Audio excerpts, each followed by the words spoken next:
બેઠકના આખા પોડકાસ્ટમાંનો સૌથી મજાનો અને રસપ્રદ કિસ્સો નાના એવા ટુકડા રૂપે અહીંયા છે. અને આવા જ નાના નાના ટુકડાના રૂપે તમને સૌથી વધારે મજાના અને રસપ્રદ કિસ્સા સંભળાવવા અને જોવા માટેનો અમારો એક અદ્ભુત પ્રયાસ છે. આશા છે કે તમને ગમશે, તો તમે વિડીયોને લાઇક કરો, કમેન્ટ કરો અને બેઠકની ક્લિપ્સને એટલે સબસ્ક્રાઈબ કરો કારણ કે તમને અહીંયા આવા જ નાના નાના ટુકડાના રૂપે આખા પોડકાસ્ટના સૌથી વધારે મહત્ત્વના અને મજાના કિસ્સા તમને જોવા મળે. તો ચાલો શરૂઆત કરીએ.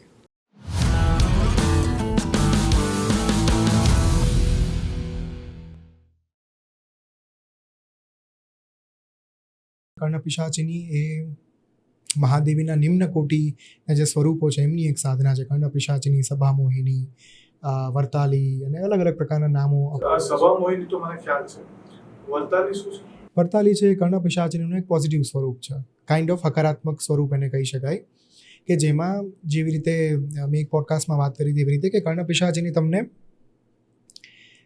એ તમારા સમય ઉપર તમને હેલ્પ ના કરે. એમને જ્યારે ઈચ્છા થાય ત્યારે એ તમારા કાનમાં આવીને અમુક પ્રકારના જે વ્યક્તિનો ભૂતકાળ હોય, વર્તમાન કાળ હોય એના વિશે આવીને કહે. પણ વર્તાલી જે છે એ તમારા નિયંત્રણમાં હોય અને એ હકારાત્મક સ્વરૂપ છે. પણ અનુજભાઈ, કર્ણપિશાચિની સાધનાની જો આપણે વાત કરીએ અને તમે જે સવાલ કર્યો કે આનો લોકકલ્યાણના કામ માટે પણ ઉપયોગ થઈ શકે કે કેમ, અહીંયા અગેન મને એક ઉદાહરણ યાદ આવે છે which is return in the rain maker. બહુ સુંદર અંગ્રેજી પુસ્તક છે અને સાધ્વી વૃંદાવન દ્વારા લખાયેલું છે એ પુસ્તક. એમાં એક કિસ્સો અપાયેલો છે. એ કિસ્સો એવો છે કે ઓમ સ્વામી જ્યારે હિમાલયમાંથી શ્રીવિદ્યા સાધના પૂર્ણ કરીને જ્યારે નીચે આવી ગયા હતા અને એક ગામમાં ગયેલા. એ ગામની અંદર એક તાંત્રિક રહેતો હતો અને દર અઠવાડિયે અમુક દિવસો એની સભા ભરાતી અને એ સભાની અંદર એ વ્યક્તિ લોકો પાસે એમના જે દુઃખ દર્દ હોય એ આપોઆપ જાણી લેતો અને એને અમુક પ્રકારના ઉપાયો સૂચવતો કે તમારે આટલું કામ કરવાનું છે, આટલા વિધિ વિધાન કરવાના છે અને કરાવવાના છે. આ ઘટના જ્યારે ઓમ સ્વામી એમની પાસે પહોંચ્યા અને કોઈકે એમને ગામમાં કીધેલું કે આ વ્યક્તિ પાસે જવા જેવું છે, તો ઓમ સ્વામી એમને ત્યાં પહોંચી ગયેલા અને જેવા દીવાર ઉપર ઊભા રહ્યા અને તરત જ પેલા તાંત્રિક જે અંદર બેઠો હતો પોતાના સિંહાસન ઉપર, એ તાંત્રિકે પોતાની જે સભા ભરાયેલી હતી એનો દરેક જે પ્રેક્ષકો હતા, ઓડિયન્સ હતી, એમને કીધું કે આજની સભા અહીંયા પૂર્ણ થાય છે, તમે જઈ શકો છો. જેવા બધા લોકો ત્યાંથી ગયા સભામાંથી, પેલો તાંત્રિક એ જ ઘડી ઉપર, એ જ ક્ષણે ઓમ સ્વામીના ચરણોમાં એણે સાષ્ટાંગ દંડવત પ્રણામ કર્યા. કેમ કે એમને ખ્યાલ આવી ગયો હતો કે સામે કોણ ઊભું છે અને કઈ સાધના એ વ્યક્તિએ કરી છે. હવે એ વ્યક્તિએ જ્યારે સાષ્ટાંગ દંડવત પ્રણામ કર્યા ઓમ સ્વામીને, ત્યારે પછી એ લોકોની ગોષ્ઠી વાર્તાલાપ શરૂ થયો ને વાર્તાલાપમાં ઓમ સ્વામીએ એ તાંત્રિકને એટલું જ કીધું કે તમે તમારા જીવનમાં જે કર્મો કરેલા છે એ કર્મોના પ્રભાવ રૂપે તમારું જે મૃત્યુ છે એ એટલું દુઃખદ અને એટલું કષ્ટદાયક મૃત્યુ લખાયેલું છે જેની તમે કલ્પના નહીં કરી હોય. સામે પક્ષે તાંત્રિકે તરત જ એમનો કહેવાનો ભાવ સમજી ગયા અને એમણે બે હાથ જોડીને માફી માંગી કે મને આ કર્મમાંથી મુક્તિ અપાવો. હવે કારણ એ હતું જે ઓમ સ્વામી એમને તાંત્રિકને કીધું કે લોકો એમની પાસે આવતા, ગામના લોકો તાંત્રિક પાસે આવતા અને તાંત્રિક એમને કર્ણપિશાચિની એમણે સિદ્ધ કરેલી હતી અને એ સાધના થકી અમુક પ્રકારના જવાબો એ ગામવાળા લોકોને કહી શકતા કે ભાઈ તમારા જીવનમાં આટલું થયું છે, તમારા વર્તમાન સમયમાં આટલી પરેશાનીઓ છે, આટલી મુશ્કેલીઓ છે અને તમે આટલું કરજો, તમને સરખું થઈ જશે.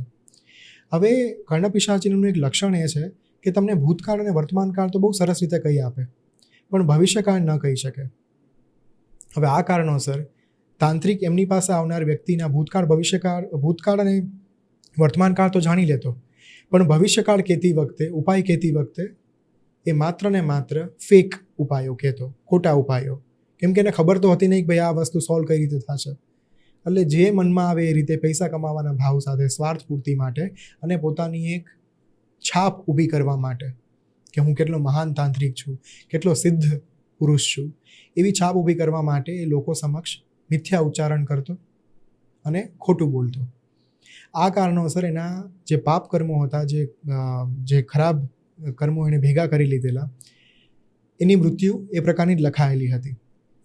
અને જેવી એણે ક્ષમા માંગી ઓમ સ્વામી પાસે, ઓમ સ્વામી એમના લલાટ ઉપર સ્પર્શ કરીને એટલું કીધું કે હું તમને તમારા દરેક કર્મોમાંથી મુક્ત કરું છું, પણ આજ પછી ક્યારેય કોઈ પણ વ્યક્તિને ભવિષ્યકાળ સંબંધિત મિથ્યા ઉચ્ચારણ નહીં કરતા, કોઈ મિથ્યા વચન નહીં કહેતા, કોઈને ખોટું નહીં બોલતા. તમને તમારી જે સિદ્ધિ છે તમારી પાસે એ તમને જેટલું કહે એટલું જ તમે સામેવાળાને કહેજો. તમારી તરફથી એમાં એડ ઓન નહીં કરતા, કોઈ વસ્તુ ઉમેરવાની જરૂર નથી. જો તમે હવે પછીના જીવનમાં આ પ્રકારના કર્મોથી પીડાવા ન માંગતા હો, જો તમે એક શાંત મૃત્યુ ઈચ્છતા હો, તો પછી ઓમ સ્વામી આટલા આશીર્વાદ આપીને બહાર નીકળી ગયા. અને એમણે પોતાની સાથે એક વ્યક્તિ હતા, બબલુ કરીને, ગામનો એક છોકરો હતો ત્યાં એમની સાથે. એમણે એ વ્યક્તિને એવું કીધું કે આ જે તાંત્રિક છે એનું મૃત્યુ કઈ રીતે લખાયેલું હતું એ એમણે વાત કરી છે પુસ્તકની અંદર. એક ટ્રક આવવાનો હતો અને એ ટ્રકની સામે એ તાંત્રિક જે છે એના હજારો ટુકડા થઈ જવાના હતા એની અથડામણ સાથે, એની ટક્કર થવાને કારણે. આ પ્રકારનું કરુણ મૃત્યુ એ તાંત્રિકનું લખાયેલું હતું. આ પ્રકારની વૃત્તિને કારણે, આ પ્રકારના સ્વાર્થને કારણે. અને ધેન પછી એમણે કીધું કે તમારી પાસે જે સિદ્ધિ છે તમે લોક કલ્યાણના કામ માટે ઉપયોગમાં લો ને. So there are a few people, there are actually કેટલાક સાધકો એવા છે કે જે આ પ્રકારની સિદ્ધિઓનો ઉપયોગ ખરેખર લોક કલ્યાણના કામમાં કરે છે. અમુક પ્રકારના સાધકો એવા છે કે જે આ પ્રકારની સિદ્ધિઓનો ઉપયોગ માત્ર ને માત્ર પોતાના સ્વાર્થ માટે, પોતાનું એક સ્તર ઊંચું કરવા માટે, કે પોતાના સામાજિક સ્ટેટસને વધારવા માટે, કે પૈસા કમાવા માટે આનો ઉપયોગ કરે છે. મજા આવીને સાંભળીને કંઈક નવું જાણવા મળ્યું ને, તો આ જ નાના ક્લિપનો આખો ફૂલ પોડકાસ્ટ જો જોવો હોય તો જ એની લિંક ડિસ્ક્રિપ્શનમાં છે, જે બેઠક યુટ્યુબ ચેનલ ઉપર તમને જોવા મળશે. તો ત્યાં જઈ અને આખો વિડીયો એન્જોય કરો. મળીએ.